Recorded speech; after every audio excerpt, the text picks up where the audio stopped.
Boa noite a todos. Boa noite. Hoje, exatamente 23 de agosto de 2019, estamos nós reunidos para estudarmos a obra, o Evangelho segundo o Espiritismo, e nós vamos começar estudando o livro Caminho, Verdade e Vida, mensagem 163, intitulada Não Crer. O nosso querido Emmanuel irá comentar uma passagem de Marcos, em que Marcos anotou no capítulo 16 e o versículo também 16. Mas quem não crer será condenado. Vamos fazer a nossa prece de abertura? E assim, Senhor, cá estamos novamente na Tua seara, sedentos dos Teus ensinamentos, da Tua esperança, do Teu amor. Possa Tu, nesse dia, Senhor, nos acolher em plenitude, fortalecendo em nós o bem que precisamos ainda ter e ser. Que Tu possa nos conduzir na tarde de hoje, neste estudo do Teu Evangelho, abençoando e ampliando o nosso entendimento, a nossa compreensão dos Teus ensinos, Senhor. Abençoa a todos aqui presentes, encarnados e desencarnados, e que possamos continuar, Senhor, sempre juntos, a trilhar o caminho ao Teu encontro, Senhor. Que assim seja. Vamos lá então? Não crer. Mas quem não crer será condenado. Isso está em anotação de Marcos, capítulo 16, versículo 16.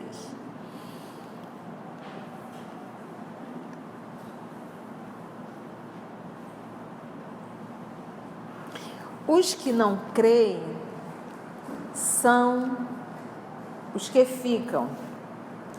Para eles, todas as expressões da vida se reduzem às sensações finitas. Então, esse movimento de sensações, ele está dizendo, esse homem, esse ser hominal, é um ser apenas horizontal, é um ser terra a terra, é um ser sensações. Então, ele é um ser que sensações, mas não emoções. Não digo nem emoções, sentimento, entendeu? Sentimento. Então, ele é um ser na horizontal. E tudo que é de ordem horizontal é finito.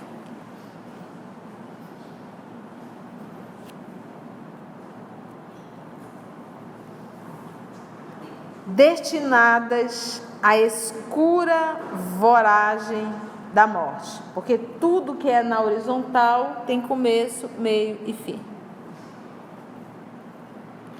Os que alçam o coração, o sentimento, para a vida mais alta, estão salvos. Lembra que ele diz, mas quem não crê será condenado. Então ele falou nesse primeiro movimento, os que não creem são os que ficam. Para eles, os que não creem, eles têm uma vida horizontal. Não creem na espiritualidade, na própria espiritualidade. Não crê numa continuidade da vida, numa prestação de conta. Então é um ser horizontal. É um ser horizontal. E ele diz que tudo aquilo que ele... Porque na verdade ele não crê nesse movimento da sua realidade espiritual. E ele acredita apenas em tudo que é de ordem horizontal. Tudo que ele vê, que ele toca. Só que tudo isso que ele acredita tem fim. Então, ou seja, ele acredita em algo transitório. Ele acredita em algo que vai acabar e que vai desaparecer. Entendeu? Por isso que ele colocou o termo finito.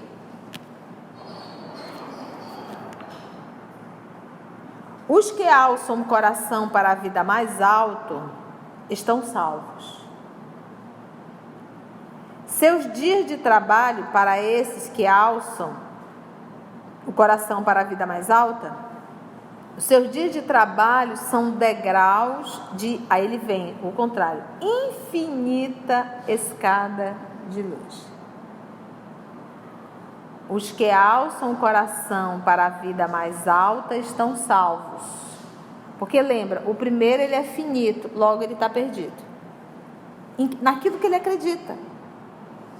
Esse daqui, ele já despertou o sentimento. Para a verdadeira que ele usou o coração, é o sentimento. Esse daí, ele diz assim: os que alçam o coração para a vida mais alta, esses estão salvos. Por quê? Porque os seus dias de trabalho são degraus de infinita escada de luz. Esse daqui, no dia a dia, o trabalho dele não é só no horizontal. O horizontal é uma consequência, na verdade, o fundamento dele é o espiritual. Tia, como é que a gente pode fazer isso? Esse negócio é muito confuso. Não é, gente. As pessoas têm uma dificuldade de entender quando o nosso Senhor Jesus diz assim: buscai primeiro as coisas de Deus, as demais vos será dada por acréscimo. Então a gente não consegue entender que eu posso viver a minha vida profissional, buscar o lado financeiro, junto com essa minha ascensão espiritual. Então, aonde eu estou inserida profissionalmente, que eu seja cristão. Pronto, só isso. Se eu estiver limpando o chão, que eu possa limpar o chão de forma cristã. Se eu tiver um alto cargo dentro de uma empresa, que eu possa exercer esse cargo sendo cristão. Então eu vou estar servindo o mundo físico, mas pautado na minha evolução, porque todo o trabalho profissional eu vou ter que estar interagindo com alguém. E nesse movimento de interação que eu possa exercitar o meu lado cristão. É nesse processo que a gente vai evoluindo. Então, essa criatura aqui, que já alçou, que já fez esse voo do coração para a vida mais alta, esses estão salvos. Porque naquilo que ele acredita, acreditar é aquilo que ele investe, aquilo que ele se dedica, isso não tem fim, é infinito. Logo ele vai estar salvo, não há morte para ele. Vocês estão entendendo? O que ele acredita não morre. É infinito. O processo de evolução é infinito. Para outro tem data de validade. Por isso que ele está o quê? Ele vai dizer o quê? Ele é, mas quem não crê será condenado. Ele está condenado a si mesmo. Seus dias de trabalho são degraus de infinita escada de luz, à custa de valoroso esforço e pesada luta. Então ele já descobriu, ele já faz esse movimento de alçar, de voar, mas esse voo, ele só acontece mediante, ele colocou à custa de valoroso esforço e pesada luta. Por quê? Porque lembra que nós, terrícolas, temos como característica egoísmo, já está íncito em nós. Orgulho. São as duas feridas. Então, para um egoísta, que somos, o que estamos, e para um orgulhoso, ser cristão é muito doloroso, exige de nós muito esforço. Tanto é que quando nós olhamos o Calvário, a gente sente pena, e ao mesmo tempo a gente acha que ele é um pobre coitado, nosso Senhor. A gente acha até que ele perdeu. Porque nós temos uma crença de vitória, de poder, de ficar por cima e de ter tudo. Então, por quê? Porque nós somos resultado do que nós fizemos de nós mesmos. Então, a característica do terrícola, nós que estamos aqui nesse planeta, é orgulho e vaidade. Se temos orgulho e vaidade, viver o evangelho dói muito para a gente. Por isso que a gente diz que é difícil. E quando o orgulho e o egoísmo se instala, já está instalado há milênios, para nós terrícolas é muito difícil. Porque a opulência e o poder passam a ser um hábito. O hábito para a gente. E é o que a gente idolatra. O Deus que tu adora é o Deus que tu serve. Qual é o Deus que nós adoramos? A gente coloca Jesus em segundo, terceiro, quarto lugar. Nem fala Jesus, imagina. É besteira. Todos os dias nós fazemos a nossa vontade, não a vontade do Pai. Todos os dias nós.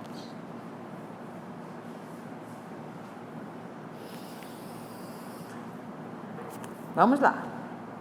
A custa, então eu acho legal porque Emmanuel, ele dá show aqui. Ele em nenhum momento diz, olha, é muito fácil você querer seguir a luz, você ir e diz, eu vou para a luz. Acabou. Não. A custa de valoroso esforço, então quer dizer que tem esforço que não tem valor. Não é só um esforço, é um esforço valoroso. Por exemplo, vamos dizer que como eu sou sensações, eu busco um título, tá? E eu luto a vida inteira em torno disso. Doa que doer. Só que ele é finito, porque eu vou desencarnar e ele vai ficar. Ele não vai. Ninguém chega no mundo espiritual, olha, eu tenho diploma, hein? E aí? Tem um lugar melhorzinho para quem tem diploma? Não existe isso. E aí nem é dor, né? Por isso que ele é condenado. Já nesse segundo plano, o que alça o coração para a vida mais alta, estão salvos, seus dias de trabalho são degraus subindo, de infinita escada de luz, infinita, que nós sabemos que o processo de evolução ele é infinito, nós nunca seremos Deus, mas seremos um Cristo, então por isso é que é infinito, a gente não tem nem noção disso, da mesma forma que nós fomos criados e não temos fim, por isso infinito. A custa de valoroso esforço e pesada luta, ele está dizendo, não é fácil não. Para o terrícola não é fácil. Não é que não seja fácil viver o evangelho. Para nós, terrícola não é. Por quê? Porque o Deus que nós adoramos é o orgulho e o egoísmo. À custa de valoroso esforço e pesada luta, distanciam-se dos semelhantes e, apesar de reconhecerem a própria imperfeição, classificam a paisagem em torno e identificam os caminhos evolutivos. Então aqui, olha, primeira coisa, eles já se distanciam dos semelhantes. Semelhante por quê? Lembra? Está todo mundo aqui no primeiro momento, que é o quê? Sensações. Ele passa a se distanciar, porque não há mais um encontro, não há mais uma afinidade de desejos, pendores e gostos. Ele diz, distanciam-se dos semelhantes e, apesar de reconhecerem a própria imperfeição, somos imperfeitos, classificam a paisagem em torno e identificam os caminhos evolutivos. Faz todo esse momento já. Tomados de bom ânimo, sentem-se na tarefa laboriosa, laboriosa é trabalho mesmo, de ascensão à montanha do amor e da sabedoria, que são as duas asas. Então, eu identifico as minhas fragilidades, eu identifico onde estou inserida, eu me desassocio dos semelhantes, que já não dá para fazer. A gente costuma dizer, todo mundo faz, é assim que a gente se desculpa, mas todo mundo faz, a gente vai fazer uma besteira, todo mundo faz, se nós não fizermos, todo mundo faz, e nessa de todo mundo faz, a gente vai entrando pelo cano. Então temos que fazer esse movimento de se desassociar realmente.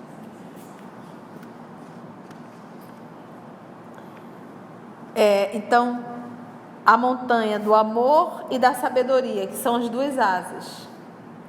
É necessário a intelectualidade voltada para a sabedoria e o sentimento que é o amor, que é o equilíbrio das duas asas. Uma pessoa só com a intelectualidade, ela normalmente não tem a sabedoria. Quando vem acompanhado do amor, ela se torna sábia. No entanto, os que não creem, mas quem não crê será condenado. Ele vai falar. No entanto, os que não creem limitam. Olha, ele falou finito, infinito. Agora ele usa a palavra limitam os próprios horizontes. Fica terra a terra. e nada enxergo senão com os olhos destinados ao sepulcro. Só com os olhos da terra. Ele só consegue ver terra a terra. A vida dele se limita a 70, 80 anos.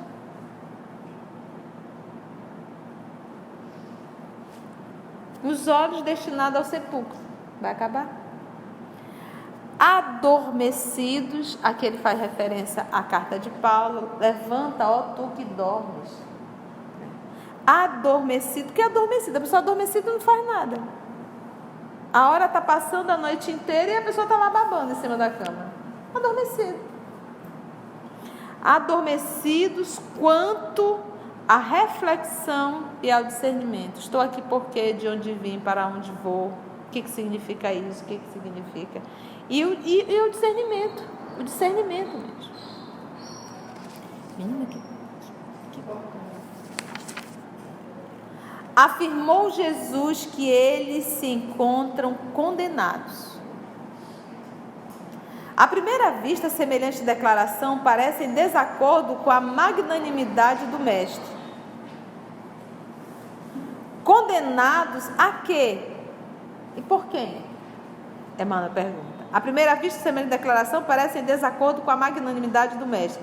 Condenado a quê e por quem? A justiça de Deus conjuga-se à misericórdia e o inferno sem fim.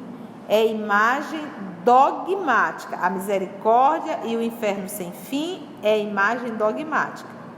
Todavia, é imperioso reconhecer que quantos não creem na grandeza do próprio destino sentenciam a si mesmos as mais baixas esferas da vida. Então, ele se autocondena.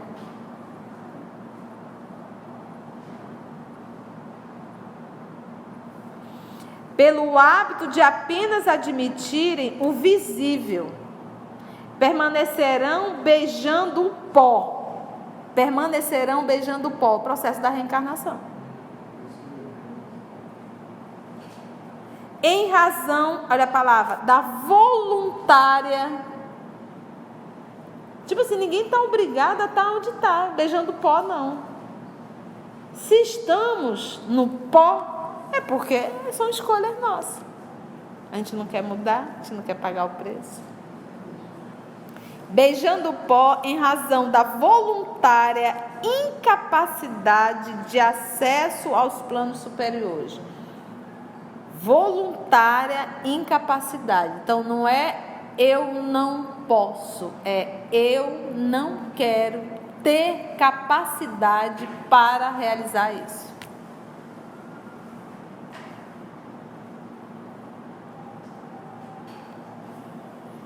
Incapacidade de acesso aos planos superiores, enquanto os outros caminham para a certeza da vida imortal. A crença, isso aqui é show, é lâmpada amiga, cujo clarão é mantido pelo infinito sol da fé. A lâmpada, a crença é lâmpada amiga, que ele começou a mensagem falando, mas quem não crer. Então ele diz, a crença é lâmpada amiga, cujo clarão dessa lâmpada é mantida pelo infinito sol da fé. Fé é fidelidade a Deus. O vento da negação e da dúvida jamais conseguem apagá-la. O vento da negação e da dúvida. Então, por mais que alguém venha, negue, fale, isso não interfere em nada na tua fé. Por mais que as coisas aconteçam, isso ainda jamais consegue apagá-la. A descrença, contudo, só conhece a vida pelas sombras que os seus movimentos projetam. E nada entende, além da noite do pântano, a que se condena por deliberação própria. Vou repetir. A descrença, contudo, só conhece a vida pelas sombras que os seus movimentos projetam. As minhas sombras. Lembra, eu sou horizontal, curto, só consigo enxergar a minha própria sombra. Tão terra a terra que eu estou, tão limitado. Sombra, exatamente. Fico de costa. A crença é a lâmpada. E a descrença? Aí ele fica de costas para essa lâmpada e só pode ver ela. E a sombra nessa projeção da tua própria ignorância. Focado no próprio umbigo. Porque aqui ele tá aqui, de certa forma, levantando um pouco de Jung. Quando vai falar da sombra. Que ele diz, a descrença, contudo, só conhece a vida pelas sombras. As sombras de quê? Que os seus movimentos projetam. Eu acredito em mim e em mim.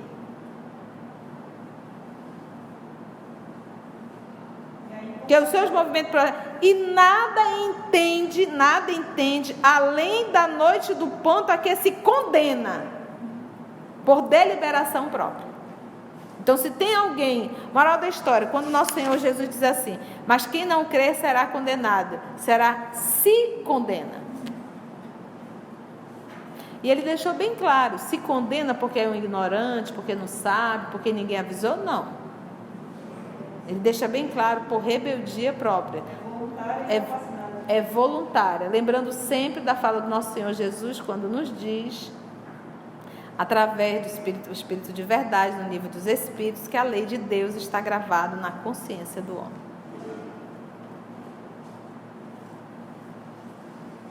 Então não existe essa história, eu não sabia. Sabemos.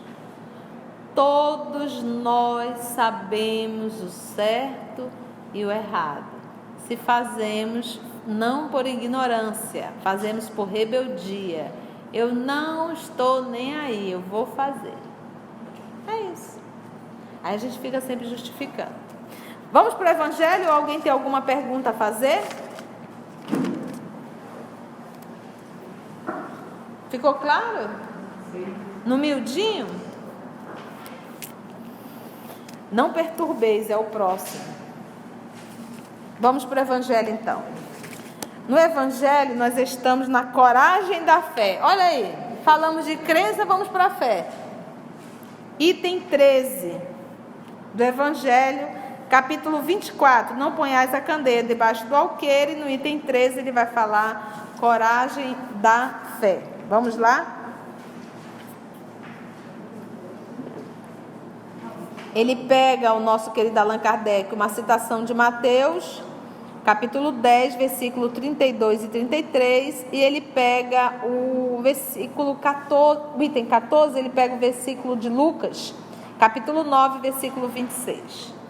Vamos ver aqui e depois o Kardec vai comentar.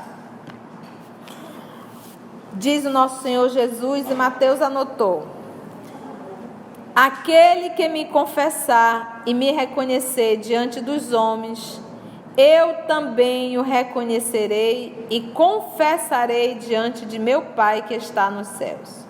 E aquele que me renegar diante dos homens, também eu o renegarei diante de meu Pai que está nos céus. Essa é uma anotação de Jesus e já vamos comentar.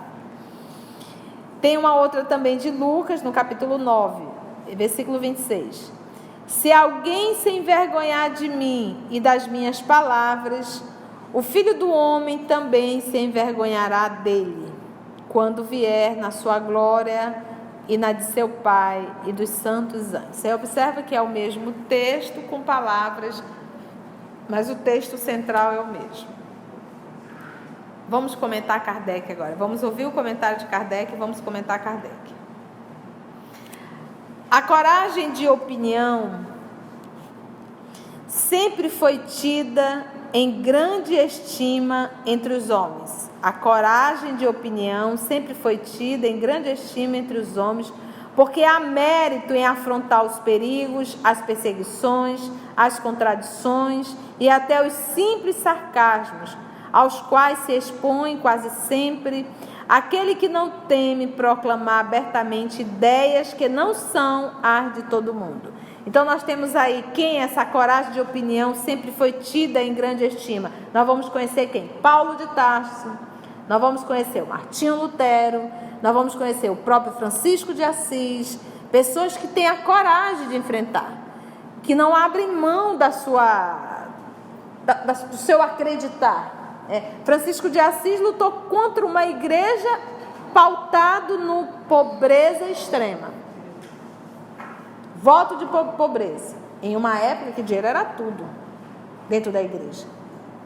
O apóstolo Paulo, uma vez assumindo o cristianismo, firme e forte, foi até o final.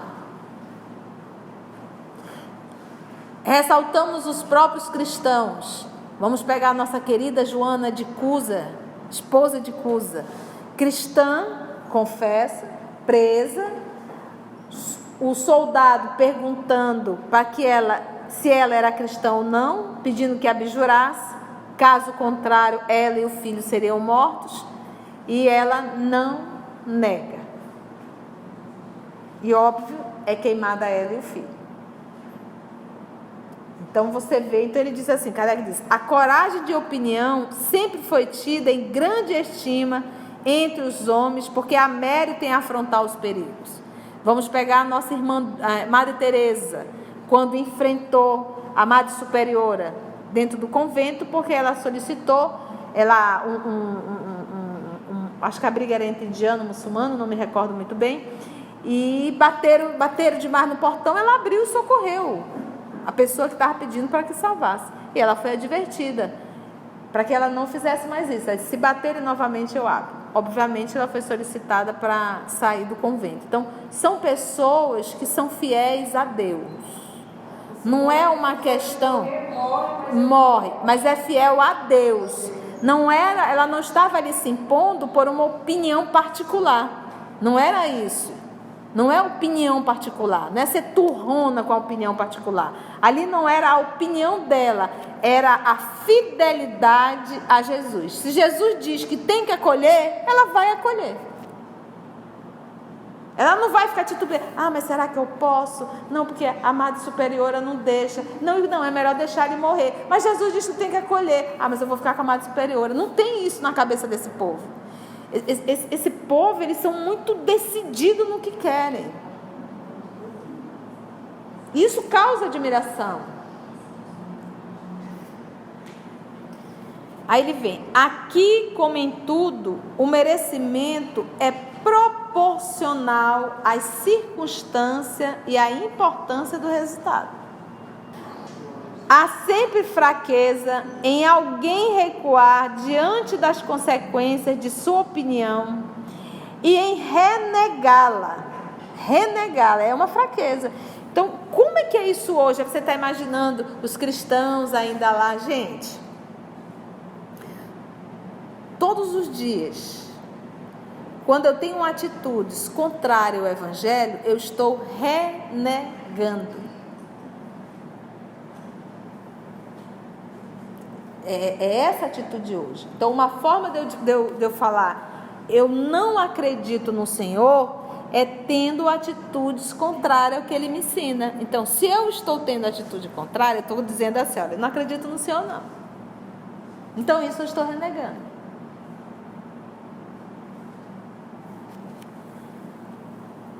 Tá difícil, gente? A chibatada tá boa? É a importância, há sempre fraqueza em alguém recuar diante das consequências de sua opinião e em renegá-la. Mas há casos em que isso constitui covardia tão grande quanto fugir no momento do combate.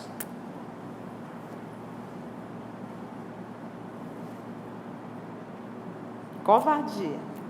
Então é isso, gente. Hoje o testemunho, antes as pessoas tinham tanta certeza, os cristãos tinham tanta certeza da vida após a morte, eles tinham certeza, eles não tinham dúvida. Jesus voltou, todo mundo soube, muitos viram. Jesus passou, ele foi morto, voltou ao terceiro dia e fez várias aparições. Algumas vezes ele foi tocado. Então isso ficou muito forte. Enquanto uns duvidavam, muitos se tornaram cristãos e verdadeiramente entravam nos circos cantando. Eles não tinham medo, eles entregavam a vida. Hoje o nosso movimento, entregar a vida, por exemplo, Paulo entregou a vida. Paulo entregou a vida a Jesus. A partir de hoje não sou eu mais que vivo. Quem vive em mim é Jesus Cristo. Pronto, ou seja, eu, Paulo, não tenho mais vontade. Eu vou fazer a vontade de Deus. E ele se anulou. Por isso que ele foi recebido por Jesus, porque ele entendeu a lição. Então ele entendeu. Ele entendeu qual é a lição que nós temos que aprender. Então, qual é a nossa maior encrenca aqui na Terra? A nossa maior encrenca aqui na Terra é ceder o finito. Ceder o finito. Ceder é o quê? Essa personalidade aqui, essa criaturinha bonitinha que vocês estão olhando, não mais tão bonitinha assim, ela é finita. Ela tem um fim. Ela tem só mais alguns anos aqui. Eu tenho talvez 2 décadas aqui. 3 no máximo. Eu sou finita. Qual é a minha luta? Eu acredito tanto nesse finito, eu acho que é infinito, que eu não estou afim de abrir mão dela. Eu não quero abrir mão dela. Eu não quero que ela se apague para deixar o Cristo brilhar nela. Por isso que Jesus falou, ninguém chega ao Pai senão por mim. E a gente vai aprender que nós somos o espelho da vida. A mente é o espelho da vida em toda parte. Nós estudamos isso no Pensamento e Vida. A mente é espelho da vida em toda parte. Então, se a minha mente é um espelho, eu tinha que aprender a refletir Jesus na minha atitude. Para isso, eu tenho que abrir mão da Conceição. Eu tenho que fazer com que a Conceição entenda que ela não está certa, que a forma dela não é a certa. Ela tem que abrir mão da personalidade dela, que ela vem construindo há milênios, torta, mas vem. Porque nós somos rebeldes, então a nossa é torta. E que não é uma característica da criação divina, é uma característica de alguns espíritos rebeldes. Alguns espíritos rebeldes. Então, até a minha ficha cair, que eu tenho que abrir mão desse ser finito, e aprender a refletir Jesus, e dói, porque a gente acredita que isso aqui é meu. E eu acredito que isso aqui é eternamente meu. Então, como é que eu vou abrir mão de uma coisa que é minha? Egoísmo. Nós somos tão idiota que a gente acredita que isso é nosso. Que as coisas materiais são nossas e não são, gente. Vai. Eles são finitos. Mas entre o finito e o infinito, que volta a mensagem que nós lemos no Caminho, Verdade e Vida, eu opto pelo finito. Tamanha a minha ignorância. E outra coisa, eu acredito nisso aqui. Eu acredito nisso aqui. Eu abro mão do nosso Senhor, porque eu acredito muito mais nisso aqui. Lembra das sensações? Sim. Lá da mensagem inicial? Jesus eu não estou vendo. Esse negócio de espiritualidade eu não estou vendo. Não sei como é que vai ser. Você nem se existe. Não botou ninguém na nossa cabeça. Fala isso. Entendeu como nós somos? Ficou claro isso? Há sempre fraqueza em alguém recuar diante das consequências de sua opinião. A consequência de sua opinião. Às vezes você está dentro de um ambiente, você sabe que ali tem um rolo, que tem isso, tem aquilo outro, que você poderia resolver tudo, mas se você resolver, você perde o seu cargo. Mas se você ficar calado, você vai anuir com um crime. E aí?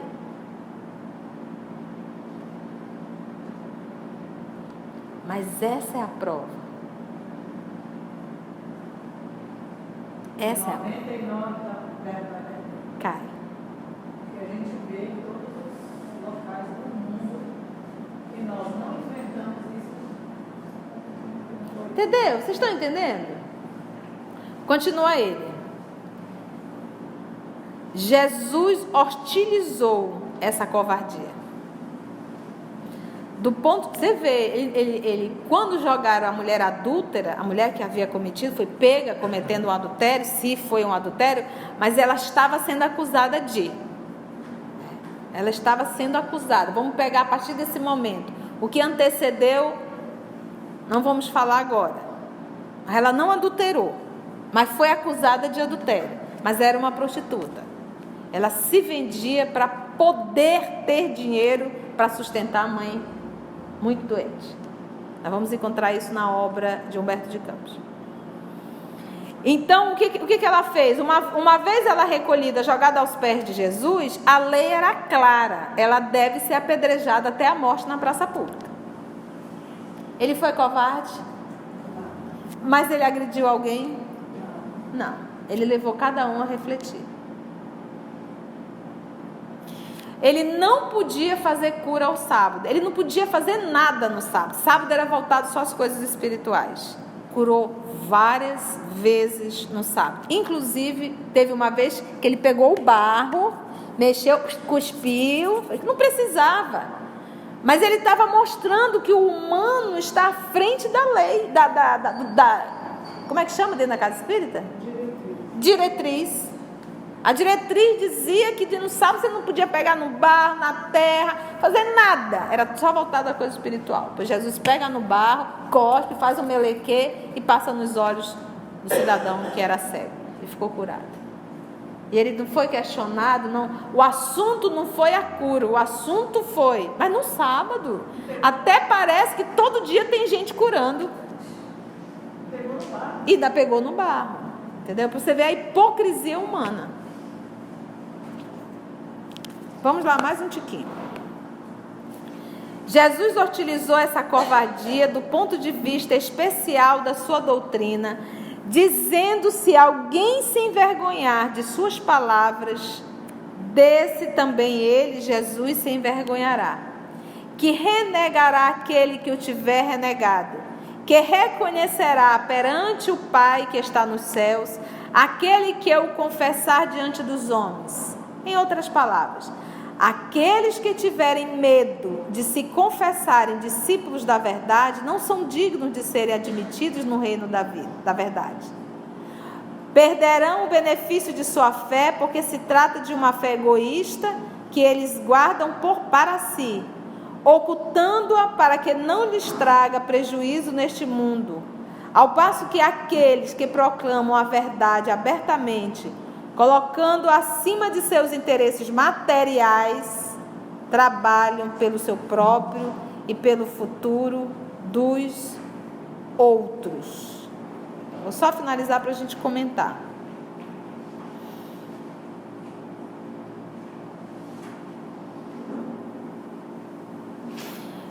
Vamos recordar da obra Nosso Lar. Vou pegar o Nosso Lar porque todos leram. O nosso querido André Luiz, pseudônimo André Luiz, foi um excelente médico no Brasil, super famoso. Ele ficou, segundo a obra, 8 anos naquele estado de perturbação. Umbral é porta de entrada. Ele não estava no vale e nem estava nas cavernas. Ele estava num período de 8 anos em perturbação profunda, com outros espíritos perturbados também, que o agrediam, que dizia que ele era suicida, que davam gargalhadas, num estado de perturbação tanto quanto eles. E a mãe intercedia pelo filho. Clarencio estava constantemente indo visitá-lo, mas ele não via Clarencio.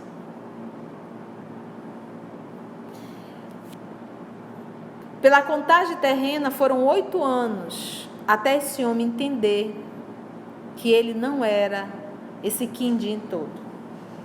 Quando a ficha dele caiu, que ele percebeu a quantidade de orgulho e vaidade que tinha dentro de si mesmo, e que ele decidiu pedir perdão, reconhecer, naquele momento ele mudou a sintonia. Então, esse movimento aqui, Jesus não poderia falar de sintonia, mundo espiritual, não dava. Se aquele que renegar, aquele que não está em sintonia O que é estar em sintonia? Gente, sintonia não é uma questão de vou mudar meu padrão mental, mudei minha sintonia. Não é assim.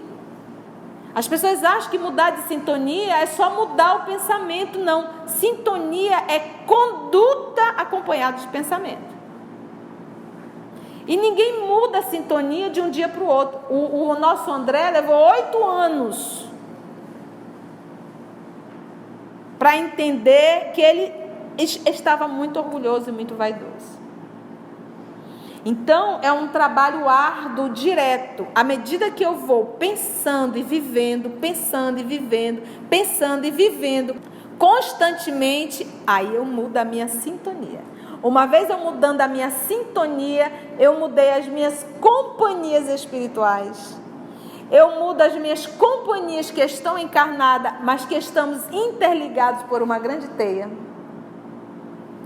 E eu mudo inclusive a sintonia com as colônias espirituais. Porque quando eu saio do corpo, já está anexado o endereço para onde eu vou.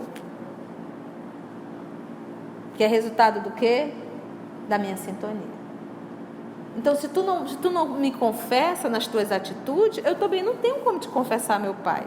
Se tu não vive o cristianismo, não tem como tu ter o paraíso, porque tu não consegue chegar lá, tu não tem sintonia, tu não consegue nem ver. E isso é uma lei, a lei da sintonia, ela é inderrogável. A lei da afinidade é inderrogável. Então, confessar Jesus não é dizer, eu sou cristão, viu? Olha, gente, microfone, eu sou cristã. É atitude. Mudança de hábito.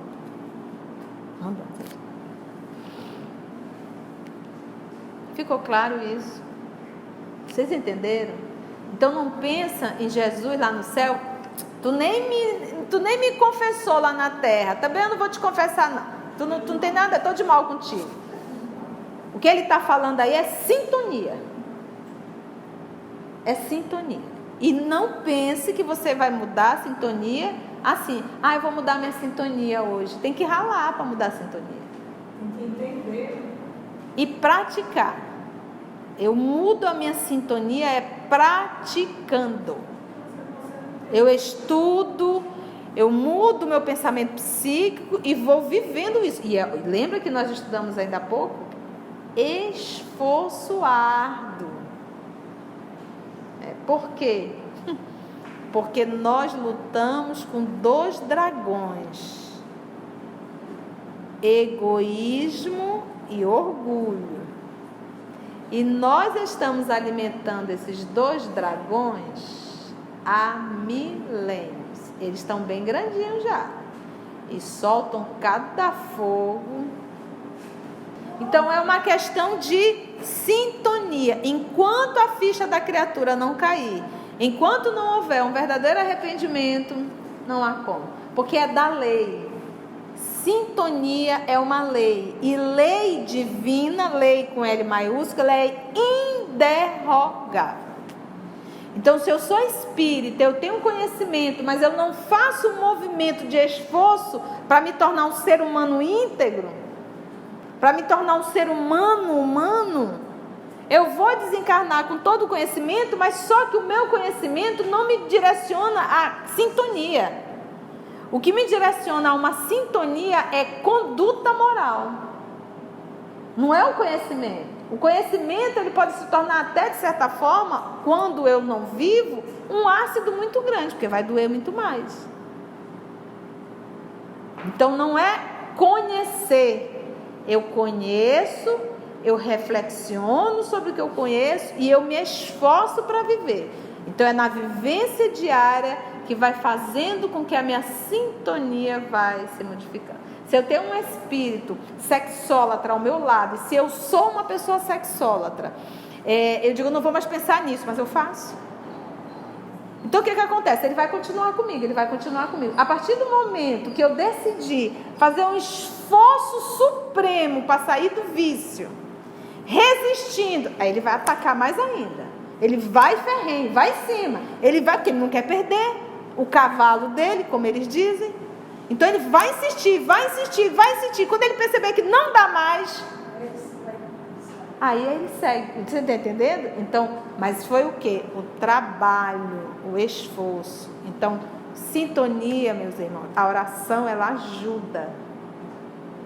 O estudo ajuda muito. A oração ajuda muito. Mas é o esforço que é o norte. Eu tenho que juntar a oração.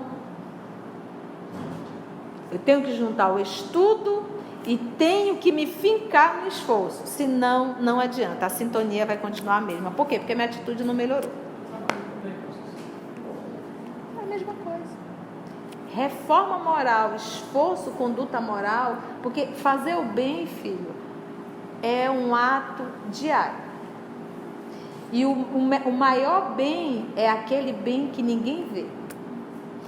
O maior bem é aquele que tu faz no teu dia a dia, no teu cotidiano, que é lutar contra o teu orgulho e tua vaidade. Quando é que tu vai lutar contra o teu orgulho? Quando o teu semelhante te ferir. Quando é que tu vai lutar contra o teu egoísmo? Quando o teu semelhante precisa de ti. É aí que tu vai mostrar a tua bondade. Se nós insistirmos por 60 dias, a nossa atitude vira um hábito. Eu disse, é verdade. Para o bem é a mesma coisa. Eu só tenho que insistir. E aí eu vou estar adquirindo hábitos saudáveis. Assim será com os adeptos do Espiritismo, já que a doutrina que professam não é outra senão o desenvolvimento e a aplicação da doutrina do Evangelho. Também a eles se dirigem as palavras do Cristo. Semeiam na terra o que colherão na vida espiritual. Lá eles colherão os frutos de sua coragem ou da sua fraqueza. Beijo no coração e até o próximo estudo do Evangelho.